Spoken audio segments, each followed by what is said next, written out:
مردوں کے بارے میں یہ نہیں آیا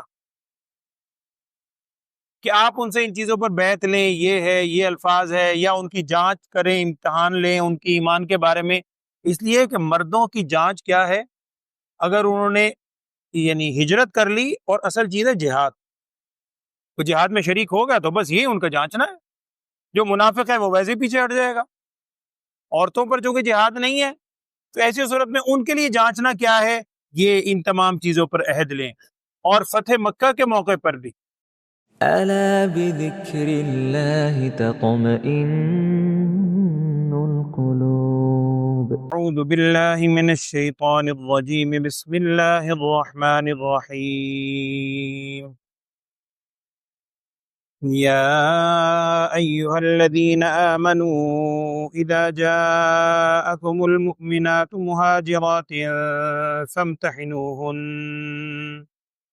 اللہ اعلم بإیمانہن، فإن علمتموهن مؤمنات فلا ترجعوهن إلى الكفار، لا هن حل لهم ولا هم يحلون لهن، وآتوهم ما أنفقوا، ولا جناح عليكم أن تنكحوهن إذا آتيتموهن أجورهن، ولا تمسكوا بعصم الكوافر واسألوا ما أنفقتم وليسألوا ما أنفقوا، ذلكم حكم الله يحكم بينكم والله عليم حكيم۔ وَإِن فَاتَكُمْ شَيْءٌ مِّنْ أَزْوَاجِكُمْ إِلَى الْكُفَّارِ فَعَاقَبْتُمْ فَآتُوا الَّذِينَ ذَهَبَتْ أَزْوَاجُهُم مِّثْلَ مَا أَنفَقُوا، وَاتَّقُوا اللَّهَ الَّذِي أَنتُم بِهِ مُؤْمِنُونَ۔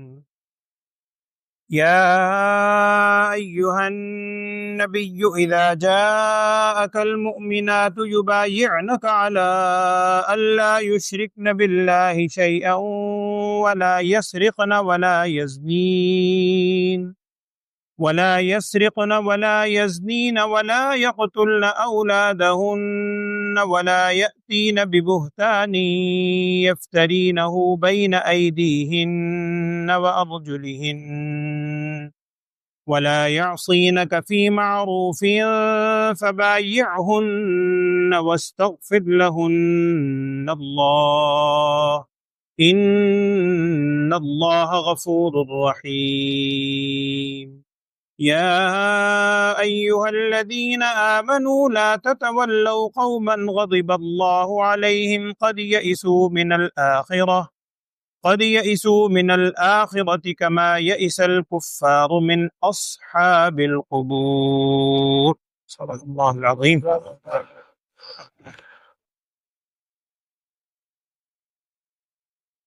بسم اللہ الرحمن الرحیم۔ سورہ ممتحنہ کی آخری آیات، اس آیت میں دو حکم ہیں، بعض نے اس کو ایک ہی شمار کیا ہے آخر تک جو آپ نے آیات سنی ہیں۔ مختصراً اس کی تفصیل یہ ہے کہ صلح حدیبیہ کے موقع پر جب سن 6 ہجری میں صلح حدیبیہ ہوئی، اس میں بہت سی شرائط رکھی گئی تھی۔ ایک شرط یہ تھی کفار کی جانب سے، اور بھی تھی۔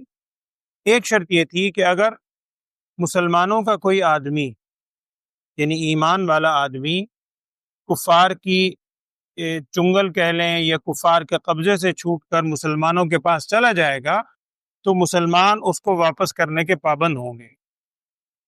لیکن اگر کوئی شخص مدینے سے مکے آئے، کفار کے ساتھ ملنا چاہے مسلمانوں کے پاس سے ہٹ کے، تو ہم کفار اسے واپس نہیں کریں گے۔ نبی صلی اللہ علیہ وسلم نے یہ شرط بھی مان لی اور وہ شرط منظور ہو، اور وہ واقعات سارے سیرت میں آپ نے سنے ہیں کہ اس شرط لکھنے کے موقع پر بنی ابو جندل آئے، بعد میں ابو بصیر آئے، وہ سارے واقعات۔ انہی میں ایک واقعہ پیش آیا، مختلف ہیں عورتوں کے نام، ایک عورت کا بھی نام ہے، دوسری خاتون بھی تھی، کئی واقعات بھی ہو سکتے ہیں۔ ان میں سے ایک خاتون وہاں سے آئیں مکے سے مدینہ.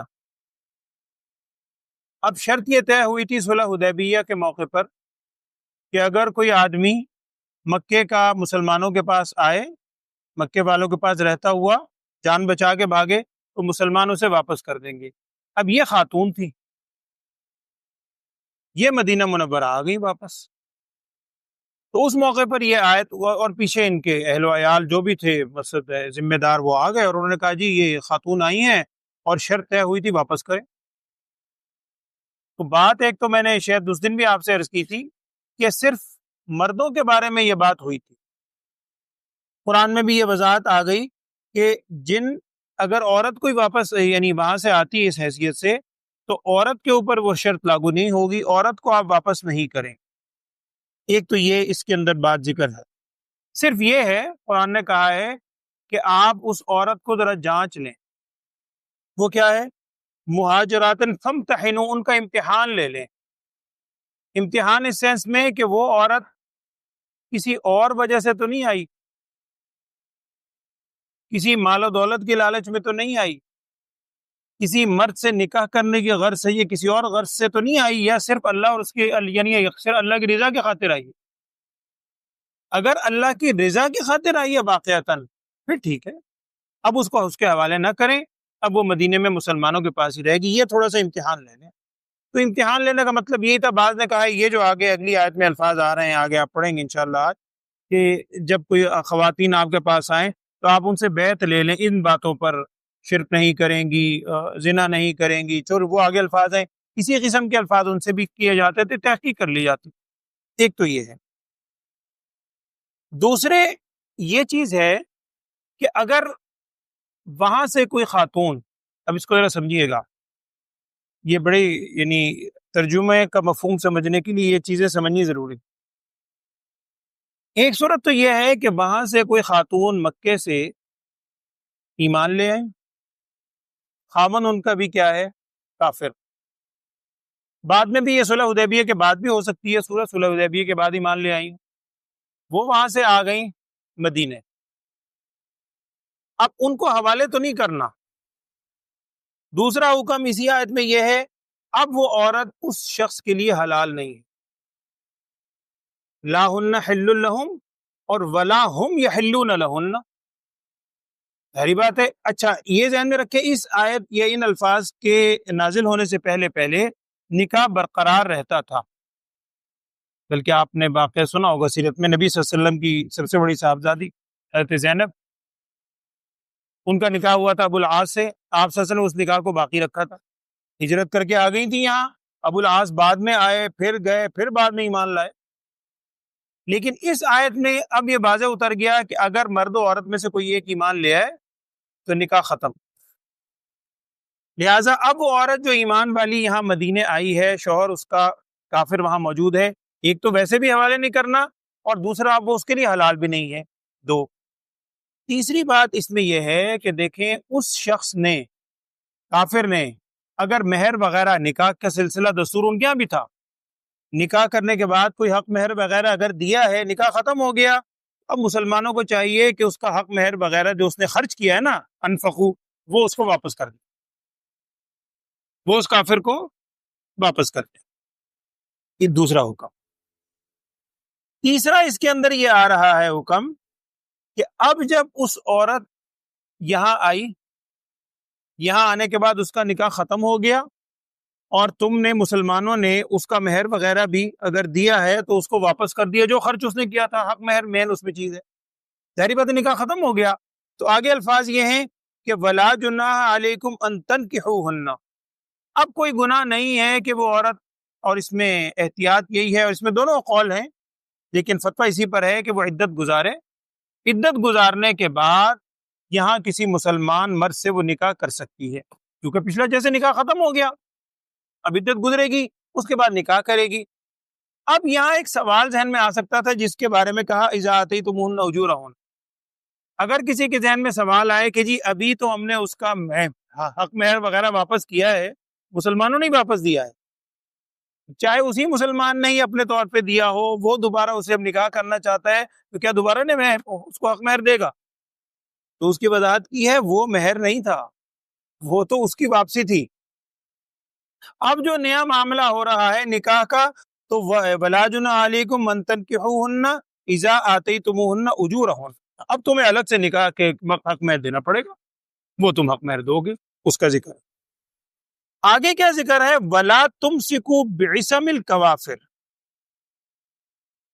اگر اس کا الٹ ہو جائے، خدا نہ خواستہ، کہ یہاں سے کوئی خاتون ایمان چھوڑ دے، اللہ نہ کرے، اور وہ مکے چلی جائے یہ تو تھا نا کہ وہاں سے کوئی ایمان لے آئی اور وہ مدینے آئی، مدینے میں اگر رہنے والی کوئی خاتون ایمان چھوڑ دے خدا نہ خواستہ اور مکے چلی جائے، تو اب کیا کہ وَلَا تُمْسِكُوا بِعِصَمِ الْكَوَافِرِ، اب تم نہ روکے رکھو بعصم الکوافر، اور یاد رکھیں ایک ہوتا ہے کافر، کافرہ، کافر اور کافرہ، کافرہ مؤنث، کافر مذکر، کافر کی جمع تو ہے کفار، کافرتن کی جمع ہے کوافر جو یہاں ہے، یہ کافرتن کی جمع ہے، اس کا مطلب ہے کافر عورتیں ہیں، کفار کافر مرد اور کوافرہ کفار عورتیں، کوافر۔ تو اب تم نہ روکے رکھو بعصم الکوافر، ان کافر عورتوں کے ناموس کو، عصمت کو، یعنی کیا معنی؟ اگر وہ چلی جائے تو اب نکاح ختم ہے، اب تم اسے چھوڑ دو۔ اچھا جب تم نے چھوڑ دیا، اب کیا ہے؟ تم نے اس کے اوپر خرچ کیا تھا، اب دیکھیں عدل و انصاف والی صورتیں، تم نے حق مہر وغیرہ اس پہ خرچ کیا تھا، وہ وہاں چلی گئی، چھوڑ دو، نکاح ختم ہو گیا۔ وَاسْأَلُوا مَا أَنفَقْتُمْ، اب تم ان سے سوال کر سکتے ہو جو تم نے خرچ کیا ہے، جو تم نے اس پہ حق مہر وغیرہ خرچ کیا ہے، تم اس سے اس کا سوال کر سکتے ہو۔ اور وَلْيَسْأَلُوا مَا أَنفَقُوا، وہی جو پیچھے صورت بیان ہوئی، وہ بھی تم سے سوال کر سکتے ہیں اس چیز کا جو انہوں نے خرچ کیا، یعنی ان کی کوئی عورت آئی تو وہ تم سے سوال کریں گے، ٹھیک ہے جی یہ اگر نہیں آ رہی، نکاح ختم ہے، تو اس پہ جو ہم نے حق مہر وغیرہ دیا تھا وہ ڈیمانڈ کر سکتے ہیں۔ تمہاری کوئی عورت وہاں چلی جائے، تم ڈیمانڈ کر سکتے ہو۔ آگے کیا ہے؟ ایک تو الفاظ یہ ہیں ذالکم حکم اللہ یحکم بینکم، یہ اللہ تعالیٰ تمہارے درمیان فیصلے فرماتا ہے، اور اللہ جاننے والا ہے، اللہ حکمت والا ہے۔ آگے الفاظ ہے وَإِن فَاتَكُمْ شَيْءٌ مِّنْ أَزْوَاجِكُمْ مِنَ الْكُفَّارِ، اگر فوت ہو جائیں، فوت ہونے سے مراد یہ وہ زندگی سے ہارنا نہیں ہے، فوت ہونے کا مطلب ہے چھوٹ جائیں، اگر تم سے چھوٹ جائیں، چلی جائیں کچھ عورتیں الی الکفار، کفار کی طرف، اور اب وہ کفار تمہیں اس کا حق مہر وغیرہ نہیں دے رہے، ابھی پیچھے الفاظ آئے تھے نا کہ تم ان سے سوال کرو، وَاسْأَلُوا مَا أَنفَقْتُمْ۔ اب دوسری آیت میں یہ ہے کہ اگر وہ حق مہر وغیرہ تمہیں نہیں دے رہے، وہ انکار کرتے ہیں، تو فَعَاقَبْتُمْ، تم مقابلہ کرو، مقابلے کی صورت کرو، سختی کرو۔ اس کے دونوں مفہوم لکھے، دونوں مفسرین نے نقل کیے ہیں، تفاسیر میں آپ خود پڑھیے۔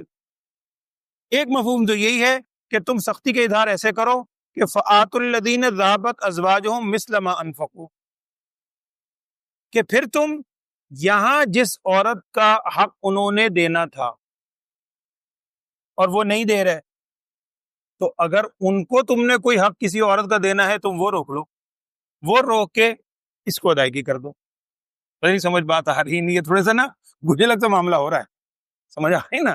ایک صورت یہ ہے کہ ان کی کوئی عورت یہاں آ جائے، ان کی عورت کا مطلب مسلمان عورت آ گئی، مسلمان، اب یہ واپس تو نہیں ہوگی، نکاح ختم ہو گیا، حکم کیا ہے کہ اب اس نے جو خرچ کیا ہے نا اس پہ حق مہر وغیرہ، کافر نے، تم حق مہر وغیرہ اس کو دے دو، اور ایمان والا تو دے گا ہی جب قرآن کا حکم ہے۔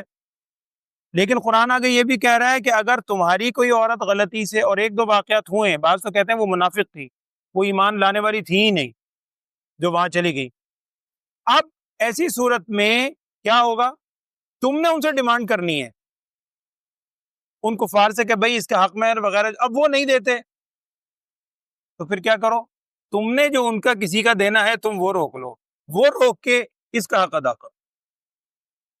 فعاقب، تم سختی کرو، سختی کا مطلب یہی ہے، اور بعض مفسرین لکھتے ہیں عاقب تم سختی کا مطلب ہے کہ ان کے خلاف لڑو، وہ جو مال غنیمت اگر ہاتھ آئے اس میں سے ایک کا حق ادا کرو۔ اور یہاں تک لکھا ہے کتابوں میں تفصیل میں کہ اگر ایسا ہو جائے کہ ان کی طرف سے جو ادائیگی ہونی تھی وہ زیادہ تھی، تمہاری طرف سے جو ادائیگی ہونی ہے وہ کم ہے، تو ان کی طرف سے تم نے زیادہ مال روک لیا نا، ادائیگی ان کی تھی، اور یہاں دے کر اپنا حق پورا کر لیا۔ فرض کریں ان کی طرف سے 4 عورتیں تھی تو تمہاری طرف سے ایک ہی ہے، تو ایسی صورت میں اس کو دے دو، جو باقی بچے وہ واپس کر دو، یہاں تک عدل و انصاف ہو، جو باقی بچے وہ ان کو واپس کر دو۔ یہ حکم اللہ تعالیٰ کی طرف سے دیا گیا اس آیت میں۔ ابھی آپ جب اس کا ترجمہ پڑھیں گے تو اس کا مفہوم سمجھ آئے گا انشاءاللہ۔ اس کے بعد جو آخری آیت جو آج آپ نے سنی ہے 2 آیت، اس میں کیا کہا گیا؟ اے نبی صلی اللہ علیہ وسلم، جب کوئی ایمان والی عورتیں آپ کے پاس آئیں، کیوں آنے کے بعد بیعت کریں آپ کے ہاتھ، اس کو آیت بیعت بھی کہتے ہیں، وہ آپ کے ہاتھ پر یبایعنک بیعت کریں، کس بات پہ؟ شرک نہیں کریں گی، چوری نہیں کریں گی، زنا نہیں کریں گی، اپنی اولاد کو قتل نہیں کریں گی، کیونکہ اس دور میں یہ بھی دستور تھا، اللہ بچائے، مکے کے اندر تو خاص طور، اور اب بھی آپ نے دیکھا ہوگا مکہ مکرمہ میں وہ ایک پوائنٹ ابھی بھی اسی طرح خالی ہے، بالکل حرم کے ساتھ ہی، ایکسٹینشن ہو گئی ہے، وہاں پل دوسری طرف ہے لیکن وہ علاقہ خالی چھوڑا ہوا ہے جربل کی طرف۔ یہ علاقہ وہ ہے کہ جہاں یہ کفار دفن کیا کرتے تھے، زندہ درگور کرتے، اللہ بچائے۔ تو وہ اس بات پر آپ سے بیعت کریں، ولا یقتلن اولادہن، وہ اپنی اولاد کو بھی قتل نہیں کریں گی، اور ولا یأتین ببہتان یفترینہ بین ایدیہن وارجلہن، اور اس بات پر بھی وہ آپ سے بیعت کریں کہ وہ کوئی بہتان بھی نہیں باندھے گی، جھوٹا بہتان کسی کے اوپر جو ان کے ہاتھوں نے گھڑ لیا یا پاؤں نے گھڑ لیا، اور ولا یعصینک فی معروف، اور کسی نیک کام میں آپ کی نافرمانی بھی نہیں کریں گی۔ اگر ان تمام چیزوں کا وہ عورتیں عہد کر لیں، یعنی نئی آنے والی عورتیں، نئی ایمان لانے والی عورتیں آپ کے ہاتھ پر بیعت کر لیں، تو فبایعہن، آپ ان سے بیعت کر لیجیے۔ اچھا، ایک اس پوری بات کے اندر یہ ذہن میں رکھیں، یہ جو ابھی میں نے آپ سے عرض کیا ہے نا، یہ مفسرین نے اس کی وضاحت کی ہے، ابھی جو میں نے پہلے آپ سے عرض کیا کہ یہ کنڈیشن ہے، اگر عورت آ جائے اس کا حق مہر واپس کرو، حق مہر وصول کرو، یہ صرف اس وقت تک تھا چونکہ یہ ان کے ساتھ معاملہ ہو رہا ہے جن سے معاہدہ ہو چکا ہے، یہ وہ لوگ تھے جن سے معاہدہ ہوا تھا صلح حدیبیہ کے موقع پر، یہ معاہدہ تھا سارا، لیکن جب فتح مکہ ہو گیا، معاہدہ ختم ہو گیا، اب یہ حکم نہیں رہا، علماء نے لکھی اس کی وضاحت، اب وہ حکم نہیں ہے کہ اب بھی آپ اسی حکم کو لاگو کریں، یہ صرف ان کفار کے ساتھ ہے جو آپ کے معاہدہ ہیں، جن سے باقاعدہ معاہدہ ہو چکا ہے، ان کے ساتھ یہ واقعہ ہے، اور چونکہ انہوں نے معاہدہ توڑ دیا تھا، سیرت کے اندر ساری وضاحت ہے، 2 سال کے بعد مکہ فتح ہو گیا، اب وہ حکم باقی نہیں رہا۔ نکاح کا حکم وہی ہے کہ نکاح جو ہی کوئی دونوں میں سے ایک ایمان چھوڑے، نکاح ختم ہو جائے گا، اور عدت گزرنے کے بعد وہ کہیں اور نکاح عورت کر سکتی ہے، یعنی اس کی طرف سے کوئی طلاق کے الفاظ کہنا ضروری نہیں ہے، خدا نہ خواستہ ایمان ختم ہو گیا کسی ایک کا، نکاح گیا، اللہ بچائے سب کو، تو آپ ان سے بیعت کر لیں۔ اور اچھا، پھر اس میں بھی یہ ہے، یہ جو بیعت کے الفاظ ہیں، بعض مفسرین نے نقل کیا ہے کہ مردوں کے بارے میں یہ نہیں آیا کہ آپ ان سے ان چیزوں پر بیعت لیں، یہ ہے، یہ الفاظ ہے، یا ان کی جانچ کریں، امتحان لیں ان کی ایمان کے بارے میں، اس لیے کہ مردوں کی جانچ کیا ہے، اگر انہوں نے یعنی ہجرت کر لی، اور اصل چیز ہے جہاد، تو جہاد میں شریک ہوگا تو بس یہ ان کا جانچنا ہے، جو منافق ہے وہ ویسے ہی پیچھے ہٹ جائے گا، عورتوں پر چونکہ جہاد نہیں ہے تو ایسی صورت میں ان کے لیے جانچنا کیا ہے، یہ ان تمام چیزوں پر عہد لیں۔ اور فتح مکہ کے موقع پر بھی حدیث میں لکھا ہے، سیرت کی کتابوں میں، حدیث کی کتابوں میں، فتح مکہ کے موقع پر بھی آپ صلی اللہ علیہ وسلم جب تشریف لے گئے مکہ مکرمہ، تو آپ صلی اللہ علیہ وسلم نے وہاں جتنا جوق در جوق آ کر سارے لوگ اور ایمان والی عورتیں بھی انہوں نے بیعت کی تھی، آپ صلی اللہ علیہ وسلم نے انہی الفاظ پر ان سے بھی بیعت لی تھی کہ دیکھو یہ تم اقرار کرو، تم یہ نہیں کرو گے، یہ نہیں کرو گے، یہ نہیں کرو گے، اسی صورت پہ عمل کرنا ضروری ہے۔ آخری آیت آج کی یہ ہے، اے ایمان والو لا تتولوا قوما غضب اللہ علیہم، تم ایسی قوم کے ساتھ دوستی نہ رکھو جن پر اللہ کا غضب ہوا۔ سورہ فاتح میں بھی آپ پڑھتے ہیں ہر روز، صراط الذین انعمت علیہم، ان لوگوں کا رستے پہ تو چلا جن پر تیرا انعام ہوا، ان کے تو رستے پر چلنے کی دعا ہے، اور کن کے رستے سے بچنے کی دعا ہے، وہ آگے ہے غیر المغضوب علیہم بل الضالین، وہاں 2 لفظ ہیں، مغضوب علیہ جن پر تیرا غضب ہوا، اور جو گمراہ ہو۔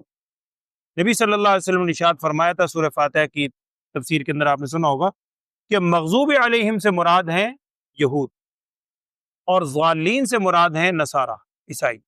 تو یہاں بھی الفاظ کیا ہیں؟ قوما غضب اللہ علیہم، اسی لیے مفسرین نے لکھا ہے کہ اس سے مراد یہود ہے، اور مدینے میں تھے بھی یہود کے بڑے بڑے قبیلے موجود تھے۔ تو اے ایمان والو، تم دوستی نہ رکھو ایسی قوم سے جن پر اللہ کا غضب ہوا ہے۔ قد یئسوا من الآخرہ، یہ آخرت کے بارے میں ان کی سوچ آخرت سے ایسے ہی مایوس ہیں جیسا کہ کفار اصحاب القبور سے مایوس، جیسے وہ کہتے ہیں کہ قبروں کے بعد دوبارہ اٹھائے نہیں جائیں گے اور کچھ نہیں ہے، جیسے ان کفار کی سوچ ہے، اسی طرح ان کی بھی سوچ آخرت کے بارے میں تقریباً ویسی ہی ہے۔ کن کی؟ یہود کی۔ اور بعض کہتے ہیں سارے کفار، یعنی کفار کے علاوہ جو اور ہیں، یہود ہیں، نصارہ ہیں، منافق ہیں، وہ سب اس کے اندر شامل ہیں، واللہ عالم۔ تو آخری آیت کے اندر یہ ہے کہ تم ایسے سے دوستی نہ کرو۔ ترجمہ سنیے گا آج کی آیات کا۔ اعوذ باللہ من الشیطان الرجیم، بسم اللہ الرحمن الرحیم۔ یا ایھا الذین آمنوا، اے ایمان والو، اذا جاءکم المؤمنات، جب آئیں تمہارے پاس مومن عورتیں، مہاجرات، ہجرت کرنے والی، ہجرت کر کے جب مومن عورتیں آ جائیں مکے سے مدینہ، فامتحنوہن، تو تم ان کا امتحان لے لو۔ اسی سے میں نے عرض کیا تھا اس سورت کا نام ہی کیا ہے؟ ممتحنہ، وہ اسی لفظ ہے۔ فامتحنوہن، تم ان کا امتحان لے لو۔ اللہ اعلم بایمانہن، اور امتحان لینے کا مطلب یہ نہیں ہے کہ اللہ تعالیٰ کو معلوم نہیں ہے، اللہ جانچنا چاہتا ہے، نہ۔ اللہ اعلم بایمانہن، اللہ تو خوب جانتا ہے ان کے ایمان، اللہ تعالیٰ کو تو معلوم ہے، لیکن تمہارے سامنے بھی ان کے ایمان کی طرح وضاحت ہو جائے۔ فَإِنْ عَلِمْتُمُوهُنَّ مُؤْمِنَاتٍ، جب تم انہیں جان لو کہ یہ مومن ہے، امتحان لے لیا، دو چار عقائد کی بنیادی چیزیں پوچھی، ساری باتیں جو ابھی آگے آئی ہیں، یہ نہ کرو، یہ نہ کرو، تمہارے آنے کا مقصد کیا ہے، سارا جب جانچ لیا، ایمان کنفرم ہو گیا، فَلَا تَرْجِعُوهُنَّ إِلَى الْكُفَّارِ، اب تم ان کو کفار کی طرف واپس نہ لوٹاؤ، کیونکہ یہ مومن ہے۔ اب یہ حکم آیا اس کے اگلے الفاظ میں، اب یہ حکم آ گیا کہ ایمان لانے کے بعد وہ نکاح ختم، لا ہن حل لہم، یہ حلال اب نہیں ہے ان کفار کے لیے، اور ولا ہم یحلون لہن، اور نہ ہی وہ حلال ہیں اب ان عورتوں کے لیے۔ اچھا، اب جب آ گئی، روک لیا، نکاح ختم ہو گیا، تو انہوں نے جو خرچ وغیرہ کیا تھا، حق مہر وغیرہ، یہ میں عرض کر رہا ہوں ان کے ساتھ یہ ذکر ہو رہا ہے جن سے معاہدہ ہے، صلح حدیبیہ والے، تو کیا کہا؟ وَآتُوهُم مَّا أَنفَقُوا، تم ان کو دے دو کفار کو جو انہوں نے خرچ کیا۔ اچھا، جب خرچ کر دیا، ان کو دے بھی دیا، اب یہ عورت آگے اگر نکاح کرنا چاہے تو کر سکتی ہے؟ نہیں۔ وَلَا جُنَاحَ عَلَيْكُمْ، تم پر کوئی گناہ نہیں ہے، أَن تَنكِحُوهُنَّ، کہ تم اب ان سے نکاح کر لو۔ اب اگر سوالوں کو یہ نکاح کر لو، ابھی تو ہم نے ان کو دیا حق مہر واپس، تو وہ پچھلا تھا، تم ان سے نکاح کرو، اذا آتیتموہن اجورہن، جب تم انہیں دے دو ان کا اجر یعنی حق مہر۔ ولا تمسکوا بعصم الکوافر، یہ وہ صورت ہے کہ اگر خدا نخواستہ یہاں سے کوئی چلی جائے، یا اس کی ایک صورت یہ بھی ہے کہ ہجرت کر کے مسلمان آ گئے، بیوی مسلمان نہیں تھی اور اس وقت تک حکم بھی نہیں تھا نکاح کے ختم ہونے کا، مسلمان یہاں آ گیا، بیوی وہیں موجود ہے، تو ایسی صورت میں اب تم اس کو نکاح میں نہ رکھو، اب تمہارا چونکہ اب حکم ہی آ گیا، اب نکاح تمہارا ختم، اب اس کو روکے نہ رکھو، اس کی عصمت کو اب نہ روکے رکھو۔ ولا تمسکوا بعصم الکوافر، نہ تم روکے رکھو بعصم الکوافر، کافر عورتوں کے ناموس کو۔ واسألوا، ہاں یہ ہو سکتا ہے، واسألوا ما انفقتم، تم ان سے سوال کر سکتے ہو اس کا جو تم نے ان پہ خرچ کیا، تم ان سے سوال کر سکتے ہو، حق مہر وغیرہ دو۔ اسی طرح ولیسألوا ما انفقوا، وہ بھی سوال کر سکتے ہیں جو انہوں نے خرچ کیا۔ ذالکم حکم اللہ، یہ اللہ تعالیٰ کا حکم ہے، یحکم بینکم، وہ تمہارے درمیان یہ حکم اللہ اپنا لاگو کرتا ہے۔ واللہ علیم حکیم، اللہ تعالیٰ ہر چیز کو جانتا بھی ہے، حکمتوں کو بھی جانتا ہے، حکیم بھی ہے۔ اب وہ صورت ہے کہ وہ اگر نہیں دے رہے، یعنی ایک عورت وہاں رہ گئی، کافرہ ہے، ایمان والا مرد یہاں ہے، اب نکاح ختم ہو گیا، اب تم اسے ڈیمانڈ کرتے ہو حق مہر کی، وہ نہیں دے رہی، تو وَإِن فَاتَكُمْ شَيْءٌ مِّنْ أَزْوَاجِكُمْ إِلَى الْكُفَّارِ، اگر چلی جائے تمہاری کوئی بیویوں میں سے کوئی الی الکفار، کفار کی طرف، یا وہی ہیں وہ مسلمان نہیں ہیں، فعاقبتم، اب تم سختی کرو، فآتوا الذین ذہبت ازواجہم مثل ما انفقوا، تم دو الذین ان لوگوں کو ذہبت ازواجہم جن کی بیویاں وہاں رہ گئیں، مثل ما انفقوا اس کے مثل جو انہوں نے خرچ کیا، یعنی ان کا خرچہ جو تم نے لوٹانا تھا اب وہ بجائے ان کو دینے کے ان کو دے دو جن کے بارے میں وہ انکار کر رہے ہیں۔ واتقوا اللہ الذی انتم بہ مؤمنون، اور تم اللہ تعالیٰ سے ڈرتے رہو، الذی وہ واتقوا اللہ، اور تم اللہ سے ڈرو، الذی انتم بہ مؤمنون، وہ اللہ جس پر تم ایمان رکھتے ہو، اللہ پر اگر ایمان رکھتے ہو تو اللہ سے ڈرو، یہ اللہ کے احکامات ہیں، یہ کوئی فرضی باتیں نہیں ہیں، نعوذ باللہ۔ یا ایھا النبی، اے نبی صلی اللہ علیہ وسلم، اذا جاءک المؤمنات، جب آئیں آپ کے پاس مومن عورتیں، یبایعنک، آپ سے بیعت کریں، کس بات پر؟ علی، اس بات پر کہ اللہ یشرکنا باللہ شیئا، وہ اللہ کے ساتھ کسی کو شریک نہیں ٹھہرائیں گی، عہد کر لے۔ اور کیا عہد کریں؟ ولا یسرقنا، اور وہ چوری بھی نہیں کریں گی، ولا یزنینا، اور زنا بے حیائی بھی نہیں کریں گی، ولا یقتلن اولادہن، اور اپنی اولاد کو قتل بھی نہیں کریں گی، ولا یأتین ببہتان یفترینہ بین ایدیہن وارجلہن، اور نہیں لائیں گی کوئی بہتان جس کو گھڑ لیا ہو ان کے ہاتھوں اور پاؤں نے، یعنی ہاتھ پاؤں سے کوئی جھوٹ منسوب نہیں کریں گی۔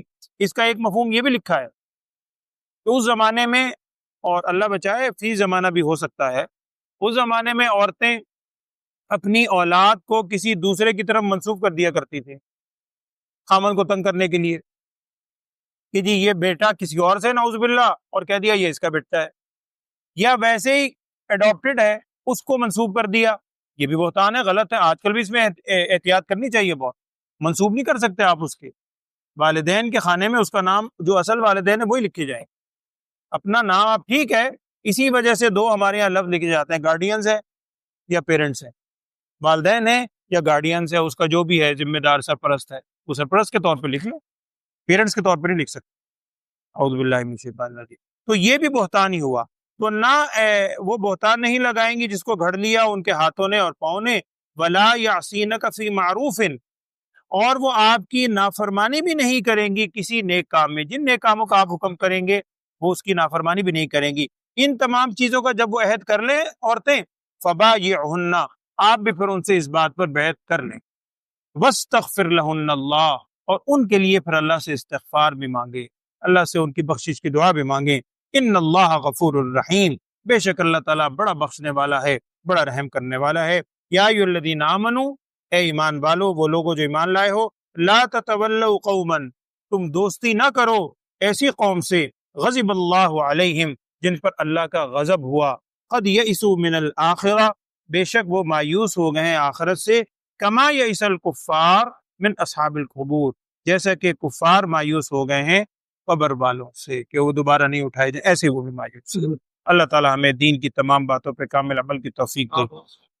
الحمدللہ رب العالمین، اللہم صلی علی سیدنا و مولانا محمد وعلی آل سیدنا و مولانا محمد وبارک وسلم۔ اللہم ارنا الحق حقا وارزقنا اتباعہ وارنا الباطل باطلا وارزقنا اجتنابہ۔ یا اللہ ہم سب کے گناہوں کو معاف فرما، لغزشات سے درگزر فرما، قرآن کی تمام تعلیمات پر ہم سب کو کامل طور پر عمل کرنے کی توفیق عطا فرما۔ بیماروں کے لیے بھی دعا فرمائے، اللہ تمام بیماروں کو صحت، عافیت، سلامتی والی زندگی عطا فرما۔ ابھی گزشتہ دنوں میں ہے 2-4 نمازی ہمارے اس مسجد ہی کے دنیا سے رخصت ہوئے ہیں، ان کے لیے خصوصیت سے دعا فرمائیں۔ غلام قادر صاحب بڑے بزرگ آدمی، آپ سب جانتے ہیں، دیکھا انہیں، بہت پکے نمازی، نیک آدمی تھے، اللہ تعالیٰ ان کے بھی درجات بلند فرمائے، کروٹ کروٹ یا اللہ ان کو جنت نصیب فرما۔ یا اللہ ہم سب کو ایمان والی زندگی کی قدر کرنے کی توفیق عطا فرما۔ تو نے محض اپنے فضل و کرم سے ایمان کی توفیق ہمیں عطا کی ہے، ایمان کی قدردانی کی نصیب فرما، کامل طور پر ایمان پہ عمل کرنے کی توفیق عطا فرما، اس ایمان والی زندگی کی حفاظت کی توفیق عطا فرما، ایمان کامل پہ ہم سب کا خاتمہ بھی فرما۔ وصلی اللہ تعالی علی خیر خلقہ سیدنا و مولانا محمد وعلی آلہ و اصحابہ اجمعین۔